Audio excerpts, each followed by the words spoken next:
Ora, bem-vindos aqui a mais um episódio do Zona Técnica. Já sabem que este é um podcast que procura falar com aquele staff que é igualmente muito importante para que os jogadores e as equipas atinjam o seu melhor rendimento ao longo da época, mas muitas das vezes não têm a mesma voz que têm os jogadores ou que têm os treinadores principais que estão diariamente nos jornais e nas televisões que nos rodeiam.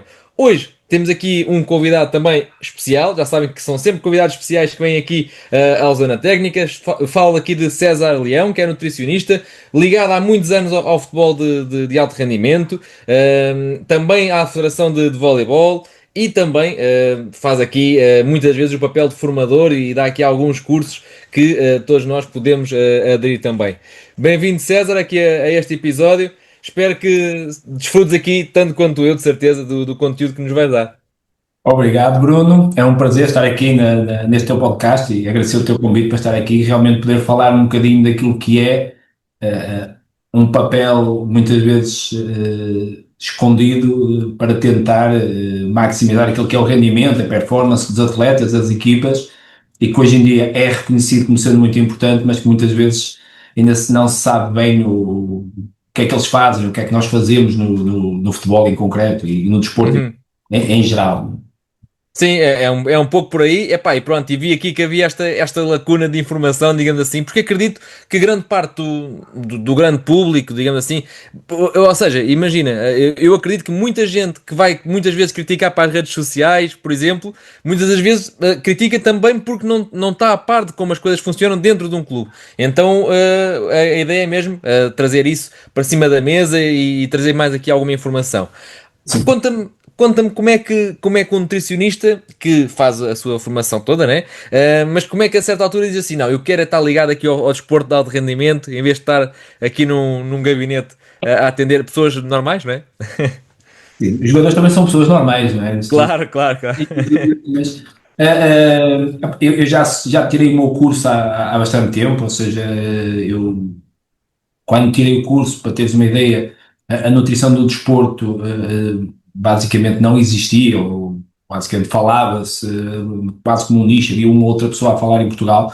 Eu tenho a ideia de que talvez o único livro de nutrição que existia era um que tinha sido escrito por Luís Horta, da ADOP, Uhum, e não havia muito mais. Obviamente as coisas foram evoluindo e quando eu acabei o curso, sempre fez sentido, aquilo que havia era realmente a nutrição clínica, era a maior saída que havia, ainda continua a ser, mas eu sempre gostei de desporto, eu também joguei futebol federado e futebol profissional, e sempre achei que havia uma ligação muito grande entre aquilo que era a alimentação, aquilo que era o treino físico e aquilo que era o rendimento dentro do campo. E realmente sempre tentei depois também ligar um bocadinho esta questão da nutrição com o desporto, com o exercício.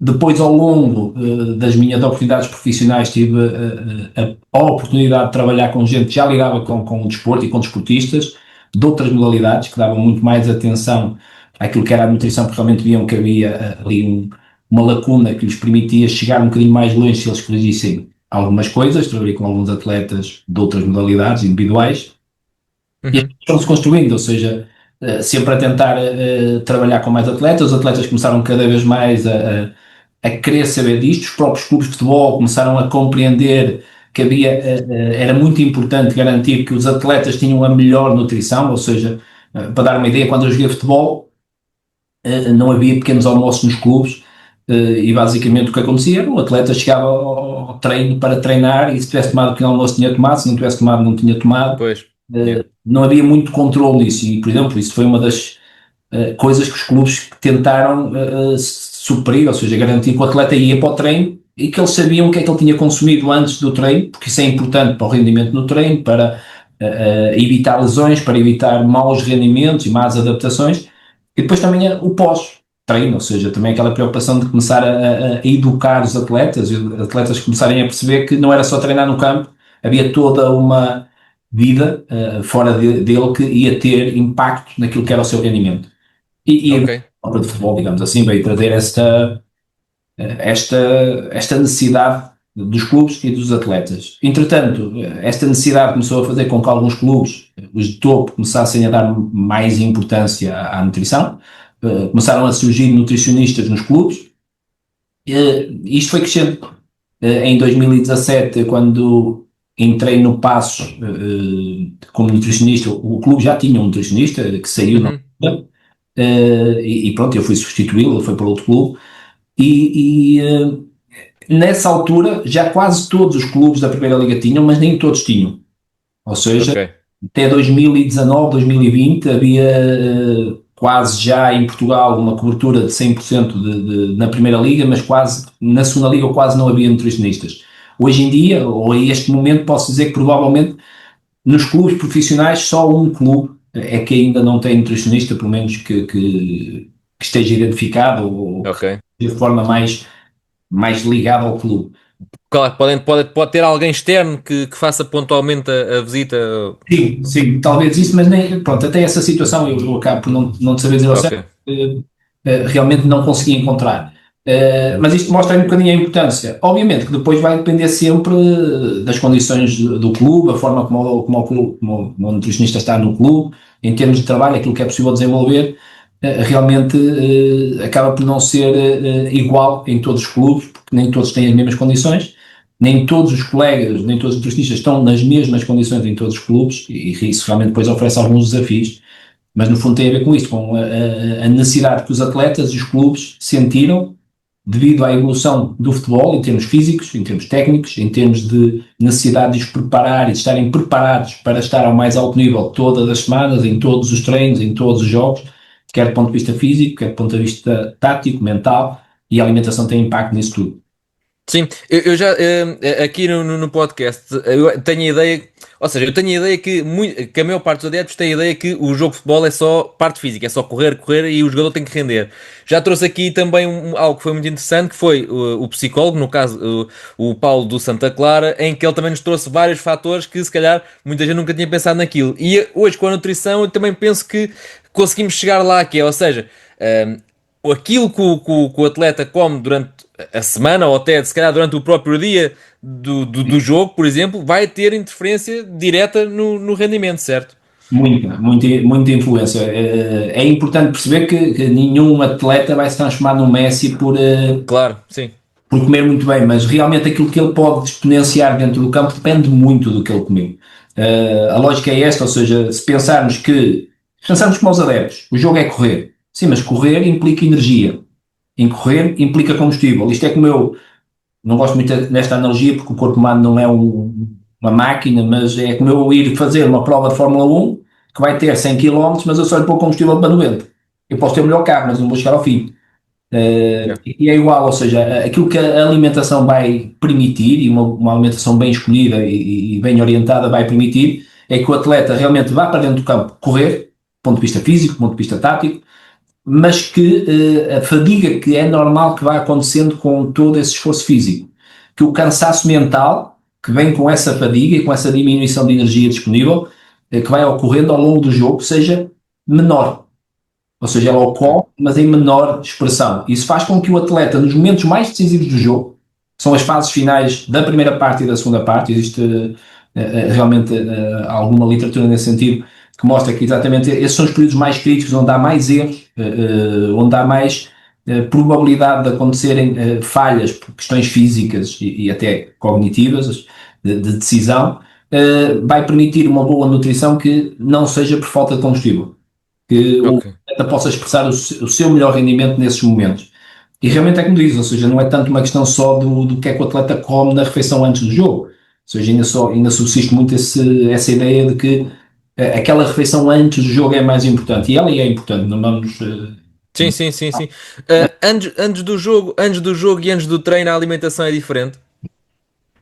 Sim, Ou depende. pode ser, sim. Diferente. Ao longo da semana, se pensarmos, e tudo isso depois também varia um bocadinho com o tipo de semana e de microciclo, ou seja, vamos pensar naquilo que é o mais típico na maior parte dos clubes em Portugal, que é aquele microciclo semana a semana, em que há um jogo Uhum. ao domingo e depois haverá um jogo no domingo seguinte ou no fim de semana seguinte, ou seja, haverá dias da semana com uma intensidade menor em que a alimentação poderá não ter necessidade de tantos hidratos de carbono, haverá mais necessidade de micronutrientes para recuperar, uma menor necessidade de hidratos de carbono, uma manutenção da proteína. Depois haverá dias um bocadinho mais físicos e mais intensos, em que é importante aumentar ligeiramente os hidratos de carbono para que o atleta possa realmente responder àquilo que é a exigência do jogo, do treino, e depois há a preparação para o jogo, ou seja, se nós pensarmos, e provavelmente alguns dos seus convidados já terão referido isso, o jogo é o momento onde há mais intensidade em termos de ações físicas, ou seja, onde o atleta vai realmente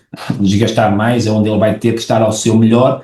Há necessidade de encher os tanques, de encher de combustível aquilo que é necessário para o atleta estar no melhor no jogo.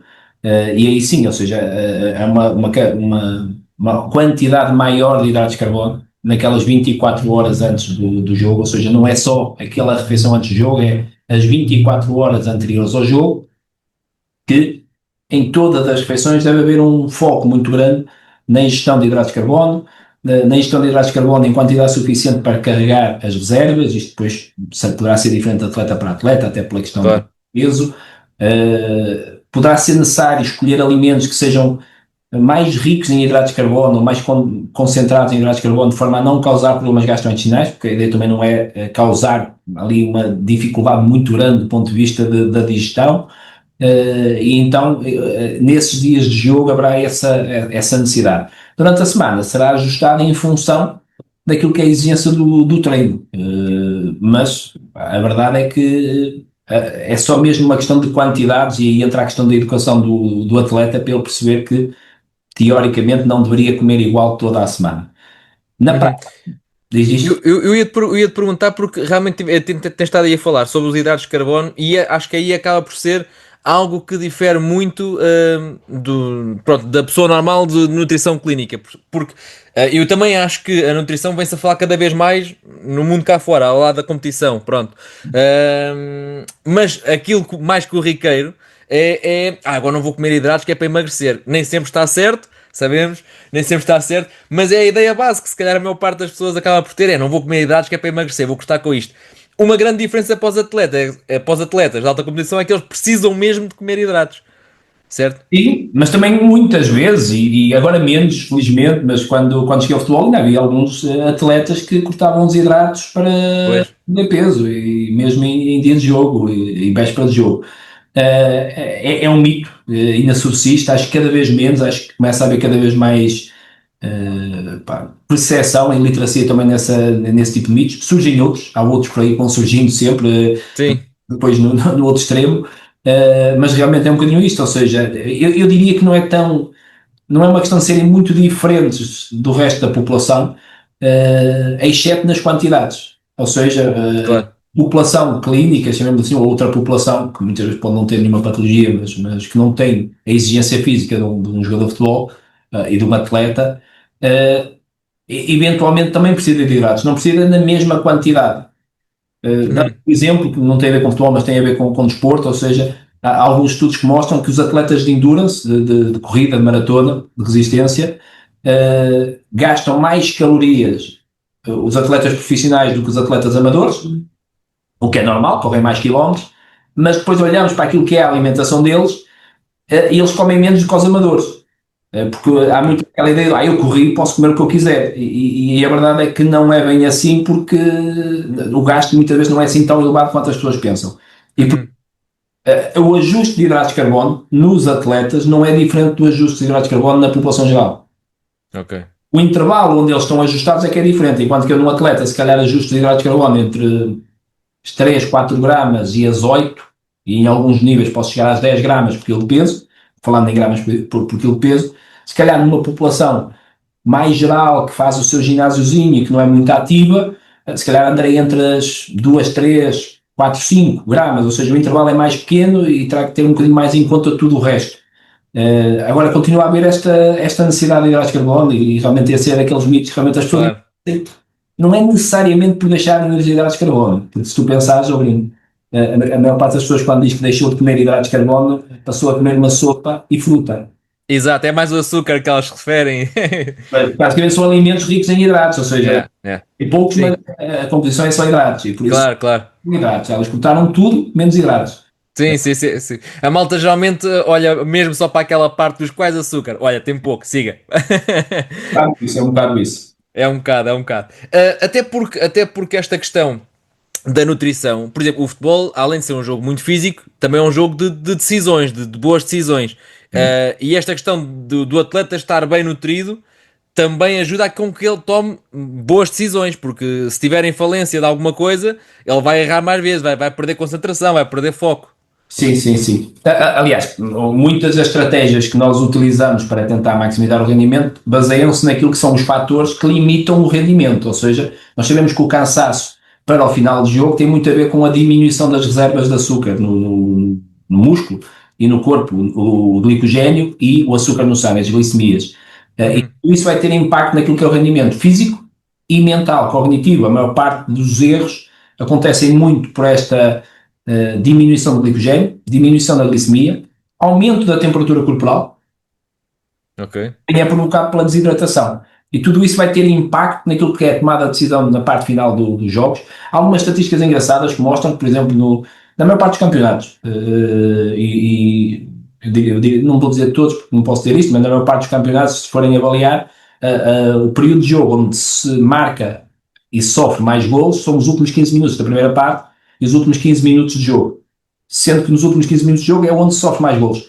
Há vários fatores para isso, os números são os números, sei que também já falaste alguma vez com algum Uhum. dos teus convidados sobre isso, e realmente a estatística tem estas nuances, não devem ser lidos desta forma, mas a verdade mostra que há um período onde uma das equipas se sobrepõe mais às outras. Pode ser por questões técnicas, pode ser por questões táticas, mas também é por questões físicas. E normalmente as equipas mais bem preparadas, do ponto de vista físico, e que têm os melhores jogadores do ponto de vista físico e técnico, e conseguem explanar isso, são aquelas que normalmente também têm melhores resultados nessa parte final dos jogos.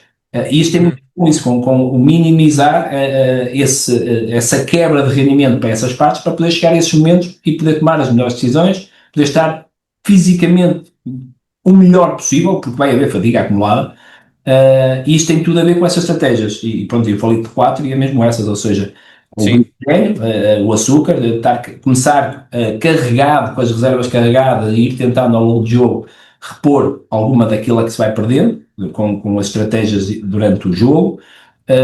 Ó César, desculpa interromper, que agora falaste em repor durante o jogo e veio-me aqui outra coisa à cabeça que é, há aqueles géis que a malta toma durante... Eu também sou fã de ciclismo, por exemplo, e é super comum, é um desporto de endurance, estávamos a falar há pouco, e também há muita gente, eu já vi muitas publicações ao longo dos anos dos atletas terem a língua azul e não sei o quê, e pá, e aquilo às vezes não é mais do que uma bebida para repor algumas coisas que o atleta vai perdendo durante o jogo, certo? Sim, sim, sim. Ou seja, no fundo, depois temos várias opções, porque um desporto individual tem a vantagem de podermos Claro. trabalhar só com um atleta. Numa equipa de futebol, estamos a trabalhar com 20 jogadores, que a qualquer momento vão precisar de entrar, vão precisar de ter uma alternativa, e havendo várias alternativas, é mais fácil que todos encontrem alguma coisa que eles gostem mais e que façam com que eles comam, porque Claro. um dos desafios é mesmo esse. Nós até podemos saber que o atleta A tem que consumir X gramas de hidratos de carbono. Esse não é o grande desafio. O grande desafio é como é que eu vou colocar a fazer isso. E Pois. dentro daquelas opções, e falaste dos géis, temos a velha da marmelada com bolacha Maria, que eu Uhum. que era prático e que funciona bem. As gomas, que também são hoje em dia algo que está muito presente, temos gomas desportivas, temos as gomas normais. As bebidas desportivas, que têm hidratos de carbono, permitem estar hidratar, porque também é um dos problemas que vai acontecendo ao longo do jogo e que é importante minimizar essa desidratação, ainda para mais hoje em dia, com o aumento das temperaturas, com o aumento do número de jogos, com as viagens que colocam uma carga maior sobre essa questão e uma necessidade maior de estratégias um bocadinho mais agressivas, digamos assim. Pá, dentro da banana madura, ou seja, tudo que possa ter hidratos de fácil digestão e que possa ir ao encontro do gosto do atleta estará presente ao longo Claro. do jogo para que ele possa realmente melhorar. Aí está, voltando ao antigamente, e nem quero falar muito antigamente, senão vou passar mesmo mais eu também não queria isto, mas está, nós, lembro quando nós tínhamos fraqueza, nos davam um pacote de açúcar que nós pegávamos e metíamos à boca, e era açúcar, e basicamente o que os géis são, e as bebidas isotónicas, Sim, todas essas estratégias é açúcar para nós pormos na boca para rapidamente ser absorvido e podermos está, manter aquele rendimento, manter aquela capacidade física. claro que sim. Pronto, e lá está. Isto muitas das vezes surgir aquilo que eu estava a dizer, aquelas publicações das redes sociais que não é mais do que desinformação, ou pá, porque a malta não sabe o que é que ele, o que é que ele teve ali a tomar, não sei o quê, pá, e aquilo é perfeitamente normal. Diz-me uma outra coisa que é, também é muito comum haver pessoas que, lá está, criticam as fotos a seguir aos jogos quando há fotos de balneário e se está a comer, por exemplo, uma pizza ou a beber uma Coca-Cola, a seguir um grande esforço. Isso é, olha, no ciclismo, por exemplo, acontece bastante também, que ele já é logo uma vida assim forte. Qual é que é a tua visão sobre essa reposição no pós-jogo? Deixa-me só dizer-te um bocadinho agora a propósito do que tu falaste das redes sociais. Uhum. Eu lembro-me ainda há pouco, há algum tempo, não é muito recente, mas há algum tempo, lembro que surgiu nas redes sociais uma série de críticas e depois no futebol é muito dado a facções e Sim, sim, sim, sim. está, se é um clube A a fazer algo, os adeptos do clube B, bom, isto é, olhem para isto e é o que é que eles estão a tomar e tal. É uma guerra de trincheiras, é. Lembro-me há algum tempo que houve um clube que a dada altura um dos jogadores está a beber um shotzinho de uma Sim, sim, sim, sim. tira branca, não é? Mas que tinha um formato bastante reconhecível para quem é da área e nas redes sociais já estava aí, porque isto já viram, ele deram isto, ele estava com câimbras e depois deixou de ter e aquilo é e basicamente era sumo de pickles, não é? Ou seja, é aquele sumo que vem nos pickles, ácido acético, que realmente parece ter um impacto na prevenção das câimbras e na sua resolução, mas aí está, mas na altura é aquela coisa, as pessoas veem e depois é aquela facção, não é? O clube A contra o Claro. isto, o futebol tem estas coisas. Fizeste uma pergunta Fiz-te do. a pergunta sobre o pós-jogo, de às vezes, É pá, isso. yeah, ver-se algumas fotos e ser aqui, "Ih, agora não comer aquilo, pá." Em relação à Coca-Cola, eu acho que há uma ideia um bocado errada. Ou seja, aquela ideia da Coca-Cola ser passa a publicidade, ou seja, a Coca-Cola não é uma bebida para o dia a dia, não é de todo, mas é uma bebida que hidrata, é água, Ok, além de açúcar. Se for uma Coca-Cola normal, eu se calhar tenho mais problemas em que o atleta bebe a Coca-Cola zero, porque no fundo não está a recuperar nada. Agora, a seguir ao jogo, ele quer hidratos de carbono, quer proteína e quer água. Basicamente, os 3 R's, tivemos o quarto, que depois é o relaxar, mas esses são os 4 R's da recuperação: reidratar, repor, reparar e relaxar.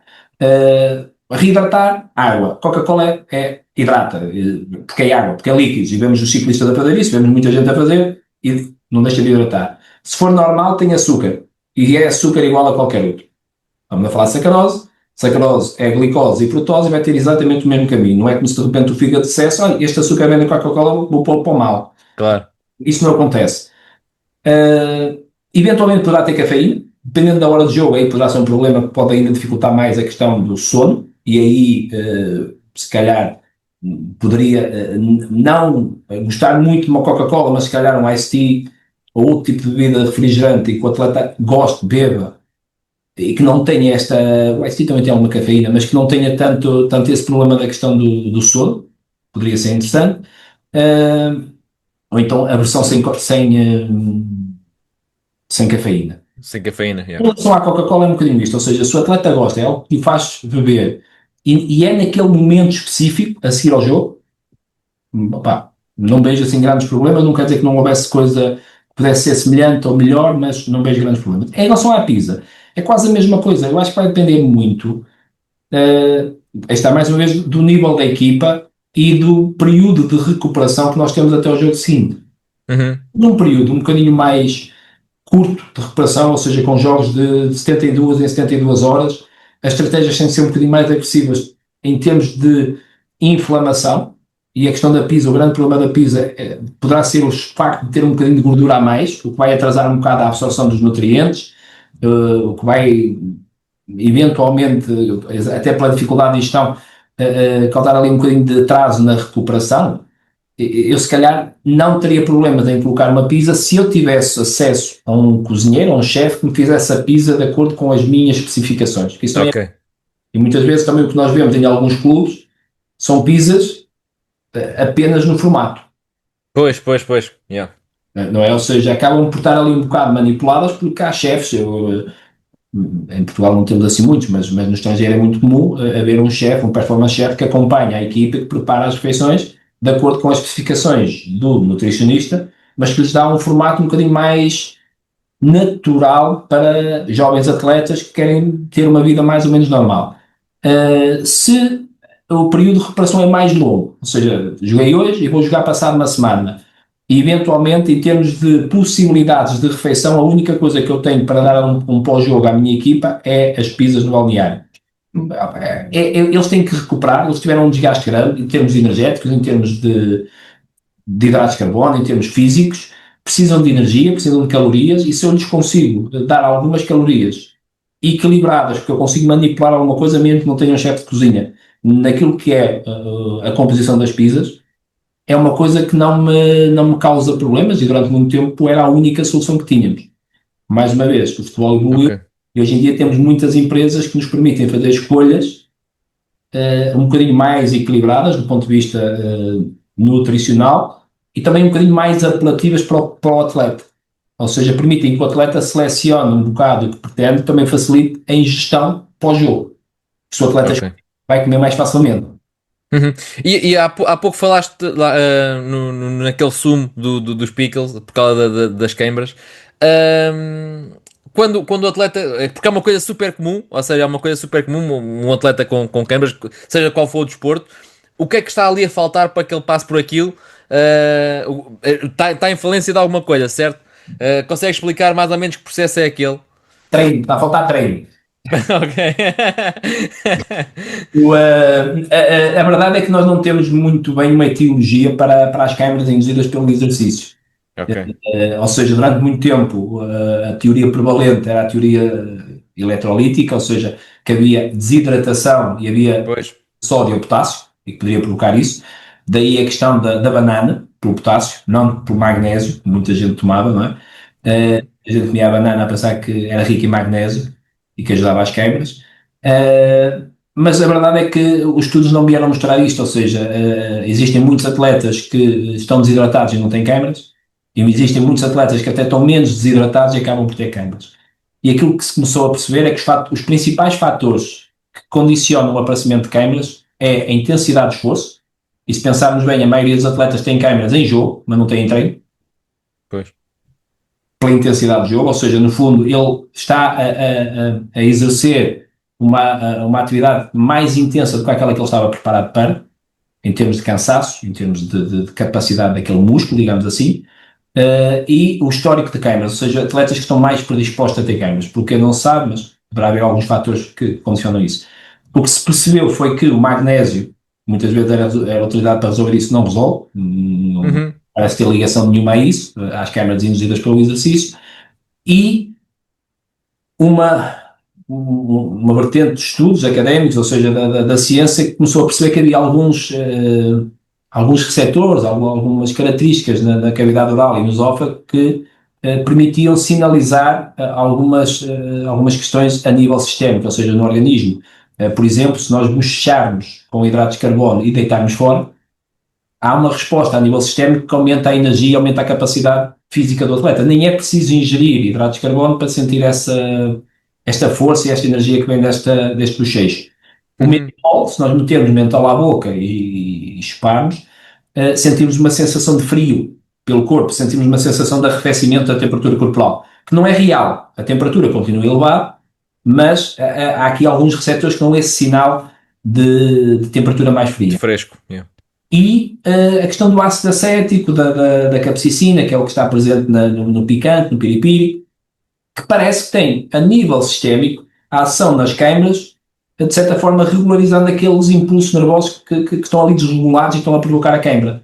Então aquilo que se percebeu foi que esse tipo de bebida, ou seja, o sumo de pickles e eventualmente o pickle juice poderá ter mais algumas substâncias, quando ingerido de forma proativa antes da queimbra, em atletas que estão predispostos ou que têm histórico de queimbras, reduzia o número de queimbras que eles sentiam, atrasava o aparecimento da primeira e, eventualmente, mesmo quando apareciam, eram mais facilmente, os sintomas eram menos severos. Então passou a Ok. ser uma estratégia que é muito usada e, hoje em dia, mais uma vez, por aquilo que eu conheço, nenhum clube em Portugal vai para o campo sem levar um pickle juice no saquinho Epá, estava longe de saber que aquilo, estás a ver? Que aquilo era a água dos pickles. É comprado em forma de suplemento, mas basicamente é água dos picos. Não... Ok, ok, ok, ok, ok. Pá, não sabia. Boa, boa, boa. Olha, mas também, estávamos aqui a falar das câmaras, mas uma má nutrição pode. Ou seja, isto não quer dizer que seja assim, mas às vezes há atletas que são, têm, há em todo lado, no mundo inteiro, atletas com muita tendência para lesões. Não quer dizer que seja a questão da nutrição, há muitas variantes para isso acontecer, mas a nutrição pode ser realmente, ou seja, uma má nutrição pode ajudar a ter mais lesões, certo? Sim, Uma sim, má sim. alimentação, no fundo, vá. Sim, a lógica é essa, ou seja, o papel da nutrição é mesmo este, o papel da nutrição é permitir que o atleta esteja o mais pronto possível para as exigências do treino e do jogo. Aquilo que eu te falei da recuperação, ou seja, se eu treino e, e não recupero, eu no treino seguinte eu não vou estar bem, e não vou estar recuperado, eu vou estar a colocar mais exigência física, mais esforço em cima de músculos que ainda não estão recuperados. E quanto mais esse processo se for mantendo, mais provável é eu ter uma lesão. Aliás, se pensarmos que cada vez mais hoje em dia a exigência de jogos é maior e que essa é uma das é um dos fatores que parece estar a contribuir para o aumento de lesões, mostra que é exatamente a questão da recuperação Uhum, eficaz e que não acontece de forma mais correta. A nutrição é fundamental em, praticamente em todos os erros da recuperação, ou seja, é fundamental para reidratar, a questão da reidratação, da ingestão de líquidos, a monitorização da hidratação, muitos atletas estão desidratados, começam o jogo desidratado, às vezes nem é tanto a questão da desidratação durante o jogo ou durante o treino, é o nível de desidratação com que eles já chegam ao jogo e que vai fazer com que durante o jogo isso atinja valores muito mais elevados e por isso as estratégias para minimizar a desidratação antes, ou hipoidratação antes e reidratar rapidamente a seguir é fundamental. A questão do glicogênio, se eu não tenho energia, os hidratos de carbono têm um papel engraçado que é, não só são energia para as atividades mais intensas, como também permitem poupar o dano muscular, permitem poupar a proteína daquilo que é a sua utilização como substrato energético, ou seja, os hidratos de carbono vão permitir que a reparação muscular e o dano muscular seja menor, ou que o dano ok. muscular seja menor e a reparação seja mais fácil. E a questão da proteína, porque há dano muscular que vai ocorrendo e a proteína vai ajudar a remodelar os músculos de certa forma, a repará-los mais rapidamente e de uma forma mais correta. E o relaxar. Se eu comer bem, aquela questão que eu te falei da cafeína, os cuidados com a cafeína, a questão dos hidratos de carbono, a questão do déficit energético ou da falta de energia, que pode fazer com que haja mais dificuldades de sono, possa fazer com que haja mais dificuldades do atleta dormir e descansar, também é papel da nutrição. E a nutrição, Ok. ajudando nessa questão da recuperação, vai fazer com que o atleta tenha uma prontidão maior, quando vai para o treino esteja recuperado o mais possível para que possa aguentar as exigências de mais um treino e recuperar dele, e desta forma esteja mais longe da lesão. Uhum, Além de que, estando mais pronto para o treino, vai treinar melhor. E um atleta que treina melhor, adapta melhor. E um atleta que adapta melhor é mais forte. E um atleta que é mais forte também poderá ter um risco menor de lesões. Ou seja, realmente ok. não vai, ninguém pode, é impossível dizer se um atleta não se vai lesionar ou não. Isto, Sim, a sim. maior número de lesões no futebol são lesões agudas, ou seja, muitas delas de contacto, e por isso, apesar que as lesões musculares, por exemplo, são das que mais tempo tiram ao atleta, Uhum, ao jogo do atleta.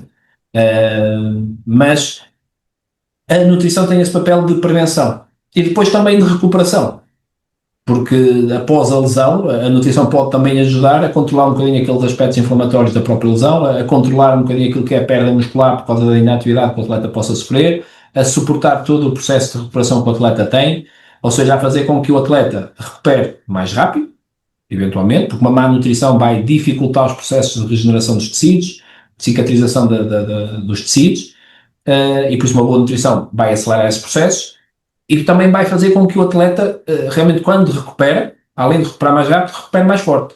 E por isso, quando ok. faz o to play, se bem feito, haja um menor risco de recidiva. Ia-te perguntar, porque agora introduziste aí a questão da proteína, sem entrar em grandes pormenores na proteína, e pronto, tal e qual como nos outros, mas ou seja, é muito comum a pessoa que vai ao ginásio, toda a gente sai de lá com o batidozinho de proteína. os jogadores é igual, todos eles tomam suplementos, todos devem tomar, nem todos tomam. Qual é que é a tua visão também sobre isso, dos suplementos? Os suplementos, na verdade, a proteína, nós chamamos de suplemento, mas ela é, na legislação portuguesa, é um alimento desportivo. Não é, bem Ok. é um tipo de suplemento um bocadinho diferente, não é? Ou seja, é uma forma conveniente de dar um determinado nutriente sob a forma de um pó, ou de uma cápsula, por aí fora. Temos alguns assim. Eh, a proteína que nós ingerimos na proteína em pó, no batido, não é diferente da proteína que nós, ou não é diferente da maioria da proteína que nós comemos nos alimentos. Uhum. Aqui a questão muitas vezes no futebol, no desporto em geral, é que os atletas demoram algum tempo a fazer as refeições a seguir ao jogo, ou a seguir ao treino, ou seja, o atleta acaba de treinar e muitas vezes acaba de treinar, o treino é às 10, 10 e meia, acaba de treinar 11 e meia, meio-dia, mas depois ainda vai à fisioterapia, ou ainda vai ao ginásio fazer um trabalho qualquer no ginásio, e depois chega a casa para almoçar, ainda tem que fazer a viagem, ainda tem que fazer o almoço muitas vezes, e chega a casa e vai almoçar à 1h30, 1h45, ou seja, passaram 2 horas desde o final do treino. E muitas vezes o batido pós-treino não é só para dar proteína, também é para dar todas as outras coisas que o atleta precisa naquela hora. Uhum. A creatina, depois podemos falar da creatina se Sim. falar, os hidratos de carbono, porque também levam hidratos de carbono, esse batido não é só proteína, leva hidratos de carbono, eles precisam disso. Eventualmente, um ou outro suplemento em situações em que há necessidades de recuperações mais rápidas ou em fases da época que possa ser interessante lá colocar para ajudar o atleta, ou seja, de forma personalizada, e garantir que o atleta tenha uma dose de proteína suficiente naquele momento para, uh, para as necessidades dele. Mas, Ok. mas se eu comesse, ou se eu fizesse ali uma Um bife de frango logo ali. anos de atum e uma fruta, eu se calhar estava a obter a mesma coisa. Era mais Ok. difícil num plantel conseguir É isso. mais prático, sim, é mais prático levar o batidozinho, o pó. Eu tenho atletas que não querem tomar suplementos e estão livres, não são obrigados, e nós arranjamos, ou seja, arranja-se soluções para isso. Leite achocolatado é um bom pós-treino, tem proteína, tem hidratos. Se pensarmos bem, olha, e isto no ciclismo, falaste-me que fazes ciclismo, Sim. meio litro de Que vejo, fazer não faço. meio litro meio litro de leite achocolatado dá-te lá, ali 20 gramas de proteína, mais ou menos, e cerca de 40 gramas de hidratos de carbono, ou seja, além do meio litro de líquidos, de água, Sim. litro, das 20 gramas de proteína, que é proteína láctea, que é proteína de alto valor, dos hidratos, do leite e do chocolate, e dos polifenóis antioxidantes que tem no leite, temos ali o pós-treino, que estará num batido muitas vezes. E por isso, Ok. se o atleta não quiser tomar suplementos, não toma e tenta-se arranjar soluções.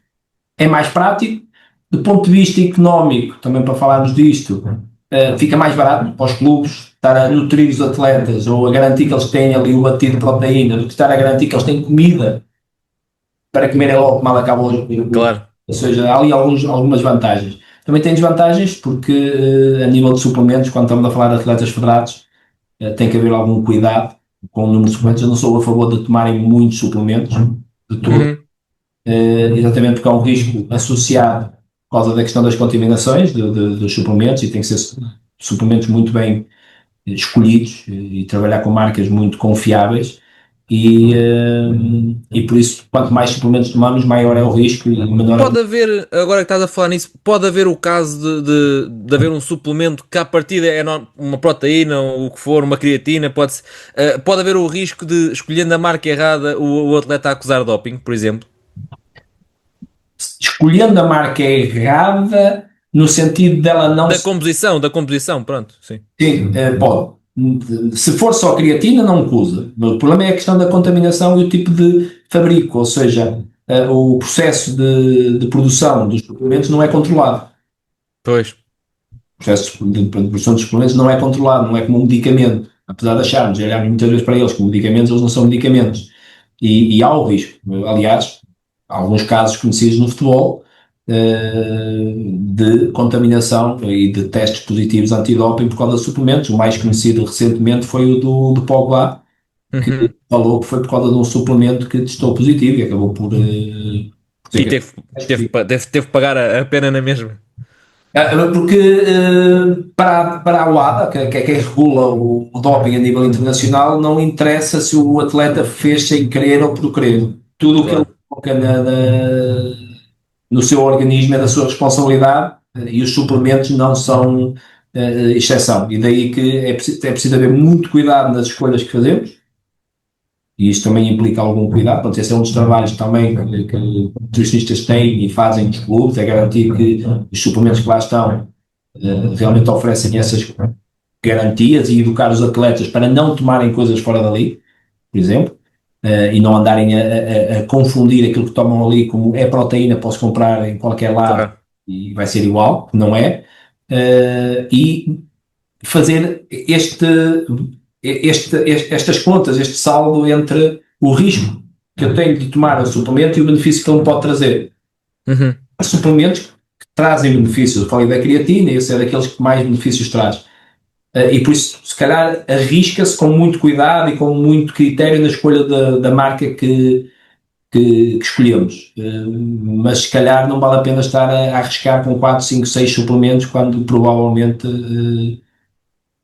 o benefício vai ser nulo. Claro, claro, claro, claro. Olha, e não sei se já tiveste este desafio, mas por exemplo, um atleta que faça o Ramadão, como é que se trata dessa alimentação, durante o mês inteiro? Já tive algumas situações. Vai depender um bocadinho do atleta, sabes? Eu acho que mais do que o facto do Ramadão. O Ramadão é um problema para nós, em Portugal, porque as nossas rotinas de treino e de jogo não se ajustam a essa realidade. Do ponto de vista energético, ou seja, no Ramadão é interessante porque a coisa mais difícil de controlar é a desidratação. Ok. Porque eles treinam de manhã e depois passam o resto do dia desidratados à espera de poderem beber quando chegam à noite. E por isso estão num Uhum, crónico durante a fase de recuperação em desidratação. uhum. Porque em termos, do ponto de vista energético, apesar de eles só comerem à noite, em Portugal temos uma noite que é suficientemente longa para eles conseguirem comer dentro daquilo que são as necessidades que eles têm. Em termos de timing, não serão os timings ideais, o pré e o pós-treino e assim, os treinos serão de manhã na mesma, mas em termos totais, não é difícil, recorrendo a alguns batidos, recorrendo a algumas escolhas, a algumas refeições um bocadinho mais compostas do ponto de vista das quantidades, não é muito difícil do ponto de vista energético conseguir garantir isso. O problema é garantir que um atleta que vai jogar às 3 da tarde esteja capaz de jogar quando já não come desde as 6 da manhã. E sobretudo quando já não bebe desde as 6 da manhã. Pois. E por isso é que, geralmente, nos países muçulmanos, durante o Ramadão inverte tudo, ou seja, eles treinam à noite, jogam à noite, às vezes nem jogam durante esse período, porque realmente durante o dia a vida muda lá. Aqui não. E esse é o maior desafio, é a questão da hidratação e depois as horas dos jogos. Às vezes é mais fácil se o jogo for às 8h30 do que se for a meio da tarde, 6 horas, 3. Pois, pois, pois, pois. Amanhã, Às 8h30 já ele hidratou outra vez. Yeah. às 8h30 já foi possível, e vê-se muitas vezes nessas alturas, até em jogos, o jogo está a decorrer e os jogadores vêm ao banco e estão a ver um batido rápido, a ver quase meio litro. Pá, é óbvio que aquilo causa ali algum transtorno, ou então estão no banco, mas estão-se a hidratar e a comer para poder entrar na segunda parte. Ou seja, a partir ali da hora em que o sol se põe, não é o ideal, mas dá sempre tempo e em termos de energia e de hidratação há ali algumas coisas que se podem fazer. Pá, quando chega Uhum. às 3 da tarde, torna-se muito complicado. Mas esse é o maior Sim. desafio, é isto. E depois temos atletas que, depende um bocadinho do tipo de atleta, Pois. ou da forma como ele leva o ramadão. Trabalhei com atletas que optavam por não fazer o ramadão, faziam depois nas férias, pediam esta autorização e tinham. Tive atletas que faziam o ramadão durante a semana, mas no dia de jogo tinham autorização para ingerir normalmente naquele dia, porque começaram a comer desde manhã até a hora de jogo e depois de jogo, e depois cumpriam esses dias que tinham falhado posteriormente, em vez de acabar no dia específico, acabavam depois. Pá, e tive outros que não havia mesmo hipótese, era seguir à risca. Mas mas o Claro. principal desafio será sempre a questão da hidratação, eles não hidratam durante o dia. Sim. Tu estás com os jogadores uma vez por semana, uma vez por mês? Como é que funciona depois o teu dia a dia junto do platel? Vai depender muito da fase, vai depender muito da época. Normalmente tento estar lá pelo menos uma a duas vezes por semana. Ok. Antes do jogo, depois temos a questão das avaliações que vão sendo feitas em Portugal um bocadinho, não falo se calhar para a maioria dos clubes, mas normalmente há aquele momento da avaliação mensal da composição corporal, no geral à equipa, depois poderá haver aqui alguns nuances, e depois há aquela preparação para o jogo, que isso é feito com o staff. Tenho sempre, no meu caso, como eu estou em part-time, tenho aquela questão do departamento médico, que é onde eu estou inserido, que temos ali uma ligação e acaba sempre por qualquer problema, eles mandam mensagem, qualquer questão eles mandam, e como eu sou daqui de perto, depois também vou resolvendo. E também aquela ligação com os atletas, ou seja, a questão de ter sempre o WhatsApp, hoje em dia temos esta facilidade Uhum. de poder estar em contacto com os atletas conforme as coisas nos vão chegando, e é um bocadinho isto, ou seja, eu não estou lá sempre, tento estar algumas vezes, até porque a relação cria-se um bocadinho com o nosso contacto lá, ou seja, muitas das conversas que temos de educação, temos, podemos ter aqueles momentos mais formais, da formação, da educação e tal, mas Sim, realmente sim. onde é mais fácil trabalhar os atletas naquilo da importância da alimentação, da nutrição, de pequenas estratégias fáceis de colocar em prática no dia a dia e mostrar-lhes o porquê, é naquelas conversas de informais, quando eles estão no posto médico a fazer a ativação para o jogo ou para o treino, mas para o treino. No jogo tento, não se fala muito disto, é mais jogo. Claro. Mas no treino, quando estão a fazer a ativação para o treino, ou quando estão no ginásio, ou quando estão na sala de pequeno almoço, ou quando estamos à espera que comece o treino, ou seja, aquelas conversas de corredor, como se costuma dizer, em que começamos a falar de muita coisa e dá sempre para abordar certos aspectos que possam ser interessantes para o atleta e que vai ficar mais na cabeça do que se eu os meter numa sala e estiver a debitar matéria durante 20 minutos. Mas, por exemplo, numa pré-época estás mais presente, como há mais desgaste, há o regresso das férias, que se calhar nem toda a gente segue à risca um plano que possa ir para as férias, por exemplo. Na pré-época, até por uma questão de muitas vezes de conhecer o plantel, há mudança de plantel, há jogadores novos que chegam, ou seja, muitas vezes não são jogadores que continuam no plantel, que são, Pois. já sabem Tens- que bem. Muitos atletas chegam, sobretudo quando são atletas que vêm de outras realidades. É importante perceber onde é que eles vêm, o que é que eles estão habituados, também identificá-los com aquilo que o clube vai ter e pode oferecer. E depois, por uma questão que é a pré-época, é um momento em que estamos a treinar para criar adaptações físicas, mas também para começar a preparar aquilo que são as rotinas de jogo. E não estou a falar da tática, estou a falar das rotinas Claro. de jogo, ou seja, o que é que se come antes do jogo, o que é que se come, o que Sim, é sim, sim, sim. balneário, o que é que vai se encontrar a meio ao intervalo, o que é que o atleta estava habituado a comer, o que é que o atleta não está habituado a comer, o que é que ele vai começar a encontrar, e começar a passar a mensagem daquilo que é importante. E essas rotinas é importante estar no ar. Depois está tudo alinhavado, acaba por ser mais fácil porque realmente vai correndo, não é? E as coisas, as rotinas são essas, estão criadas e depois o atleta saber o que é que encontra quando chega ao balneário, o que é que lhe vão dar quando chega ao balneário, o que é que pode pedir quando chega ao balneário, e tudo isso cria-se nos jogos de treino da pré-época, cria-se nos momentos iniciais da época, para depois, ao longo da época, ir afinando onde tivermos que afinar, mas no fundo é um bocadinho. Acaba por ser um ensaio para todos naquele momento, para se Sim, conhecerem e perceber também do teu lado, perceber as necessidades de toda a gente e ver como é que se pode adaptar. E de perguntar, visto que foste jogador e depois nutricionista já há muito tempo, os jogadores hoje, acredito que já esteja muito mais alerta para esta parte da nutrição, ou para os cuidados com a alimentação durante as férias. Achas que há muita diferença? Por exemplo, se estamos a falar de 99, 2000 para 24, 25, os cuidados durante as férias por parte dos jogadores são completamente diferentes ou é coisa ou é ela por ela? não, isso é para basear e dizer uma. São 360 graus de diferença. Isto Claro. é totalmente diferente. Ou seja, o futebol evoluiu muito, em muitos aspectos, e também nesse aspecto da necessidade do atleta se cuidar. Para voltarmos um bocadinho, ou seja, em 99, 2000, um atleta de 31, 32 anos estava a acabar para o futebol. Pois, Hoje em dia é um atleta maduro. Ou seja, não é o mais jovem, mas não está acabado e longe disso. Ou seja, tivemos recentemente dois atletas com 38 anos que se reformaram ou que se retiraram do Passos no último jogo da época, mas com 38 anos e ainda se falava da possibilidade de eles ficarem mais algum tempo. E basicamente aquilo que os atletas foram percebendo foi exatamente isso, foi que os cuidados que eles têm com o corpo deles, que é o instrumento de trabalho deles, vai-lhes permitir manter-se no ativo mais tempo. E não é só uma questão financeira, acredito que também haja questões financeiras por causa disso, mas também por uma questão de gosto ao jogo e gosto àquilo que fazem. E havendo Claro. gosto, pá, queremos nos manter dentro do desporto e queremos nos manter a jogar e no ativo o mais possível. E o que a nutrição vem trazer é um bocadinho isto, ou seja, vem permitir a nutrição, o treino físico, os trabalhos complementares, os cuidados todos que existem hoje em dia, a psicologia. O que vem trazer é exatamente esta capacidade do atleta manter-se no ativo no melhor rendimento possível durante mais tempo.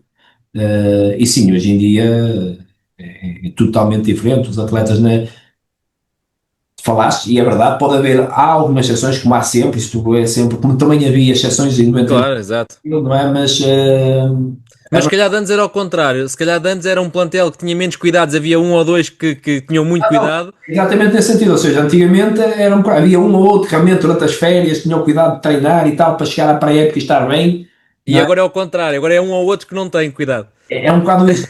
E cada vez vai ser menos, porque esse um ou outro que não tem cuidado, quando chega a uma pré-época e começa a ficar para trás logo a partir do primeiro dia, na avaliação da composição corporal, nos testes físicos, ele começa a perceber que, epá, eu se não começo a ter cuidado nas épocas seguintes, eu vou querer chegar e a coisa não vai andar. Uhum. E por isso é que vemos também, ou seja, cada vez mais a parte física, os atletas na pré-época, no off-season, ou seja, nas férias, já têm o cuidado de se prepararem fisicamente para quando começar a pré-época já não chegarem a zero.